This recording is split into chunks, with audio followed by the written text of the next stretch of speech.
Mecanizado. La mecanización es uno de los procesos industriales más importantes dentro del sector metalmecánico. Dentro del mecanizado se engloban una serie de operaciones de conformación de piezas mediante sustracción del material, lingotes o barras metálicas, ya sea mediante arranque de viruta o bien mediante abrasión, consiguiendo así producir piezas de formas y tamaños muy diversos. Existen diferentes formas de mecanizar un metal. En este vídeo nos centraremos en las operaciones de mecanizado por arranque de viruta. Entre estas operaciones, las máquinas herramienta más habituales son el torno paralelo, el torno CNC, la fresadora, los centros de mecanizado, el torneado y el mecanizado electrolítico. Entre las máquinas de mecanizado más tradicionales destacan los tornos paralelos. Aunque en la actualidad el mecanizado por CNC es el más habitual, es raro encontrar un taller que no cuente con un torno de estas características. El torno paralelo es una máquina que trabaja en el plano, mediante el mecanizado en dos ejes de trabajo, Z y X. La acción de mecanizado se realiza mediante el arranque de viruta sobre barras de metal que giran constantemente en torno a un eje. Las herramientas de corte que mecanizan el metal se sitúan sobre las piezas del torno llamadas carros. En los tornos paralelos podemos encontrar tres tipos de carros.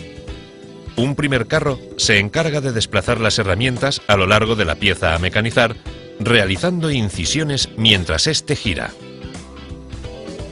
Un segundo carro transversal se desplaza de forma perpendicular a la pieza, realizando el refrentado. Finalmente, un tercer carro, llamado chariot, gracias a que adquiere una cierta inclinación, permite la mecanización de piezas cónicas. Los carros pueden montar muy diferentes herramientas, de forma que a través del intercambio de estas herramientas, el torno puede realizar gran cantidad de operaciones como el refrentado, desbarbado, roscado o taladrado, entre otras. Otras partes importantes de un torno son las siguientes. Bancada.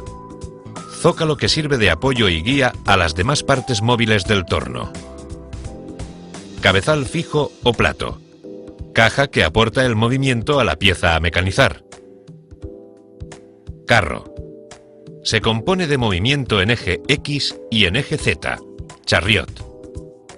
Elementos como los platos y las lunetas son diferentes sistemas de agarre que permiten el ajuste de las barras a mecanizar. Es fundamental un adecuado ajuste y centrado de las barras para asegurar que el mecanizado de la pieza se realiza de acuerdo a lo deseado. Este ajuste requiere de un buen conocimiento y práctica en el montaje de este tipo de máquinas. El arranque de viruta se produce por medio del contacto de las herramientas con el metal. Sin embargo, son unas piezas situadas en los extremos de estas las que entran en contacto con el metal. Son las plaquitas.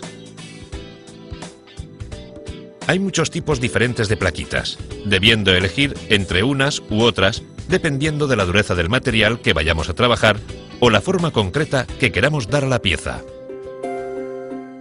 Un buen conocimiento de las propiedades del metal a mecanizar, así como de la propia pieza a realizar, nos permitirá elegir aquellas plaquitas más adecuadas en cada caso. La programación de las operaciones de mecanizado es otro aspecto clave en un correcto mecanizado. Una pieza es fruto de numerosas operaciones sucesivas que irán dando la forma definitiva al metal.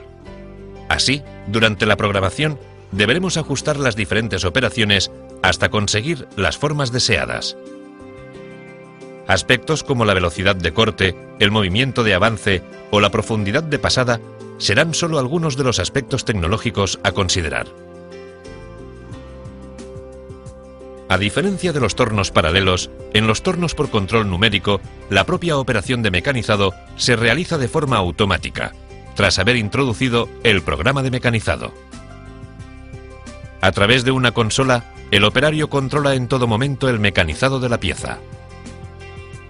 En los tornos de control numérico podemos encontrar elementos comunes a los tornos paralelos, como son los platos, las garras de ajuste o los carros, así como los conductos de refrigeración. mediante un líquido refrigerante conseguimos lubricar tanto las herramientas de corte como la propia pieza, logrando una mayor calidad en la superficie mecanizada y una mayor duración de la herramienta. Las taladrinas, como se conocen este tipo de fluidos, son generalmente aceites minerales a los que se añaden productos químicos a fin de mejorar sus prestaciones. En los tornos de control numérico destacan los platos portaherramientas, donde pueden ir ubicadas un mayor número de herramientas que en los tornos paralelos. El cambio de herramienta se realiza de forma automática, de acuerdo al programa de mecanizado, con lo que logramos una gran versatilidad. Como en cualquier operación de mecanizado, la velocidad de corte, la profundidad de pasada o el avance de trabajo de la herramienta serán conceptos que deberemos tener en cuenta a la hora de elaborar el programa de mecanizado. Los centros de mecanizado son máquinas muy completas que permiten realizar piezas con unos niveles de acabado muy elevados, gracias a las posibilidades que ofrecen. Al trabajar en 3 y hasta 5 ejes, son máquinas que permiten realizar operaciones con múltiples herramientas intercambiables de forma automática. El proceso de mecanizado se realiza a través de una herramienta situada en un cabezal que se mueve en vertical sobre el eje Z. La pieza a mecanizar, ajustada mediante mordazas a un plato situado sobre una bancada, realizará los movimientos sobre los otros dos ejes, X e Y, completando así los movimientos que tienen lugar durante el mecanizado. Por medio de diferentes operaciones, las herramientas van desgastando la pieza, dándole la forma deseada.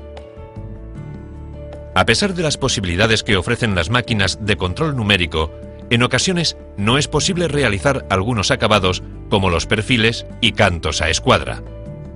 En estos casos, recurrimos a máquinas de erosión por penetración, como esta máquina de erosión electrolítica. Estas máquinas mecanizan el material no por la acción de fricción de la herramienta, sino mediante un proceso físico por el cual se consigue la forma deseada. Previamente, deberemos haber fabricado un electrodo, que será la pieza que dará la forma deseada al material. Por diferencia de amperajes entre el electrodo, que actuará como parte positiva, y el propio material, que actuará como masa, conseguiremos que el electrodo se coma la pieza hasta darle la forma deseada. El electrodo, generalmente de cobre o grafito, al contacto con el metal, va desgastándolo de forma que hace que adquiera la forma deseada.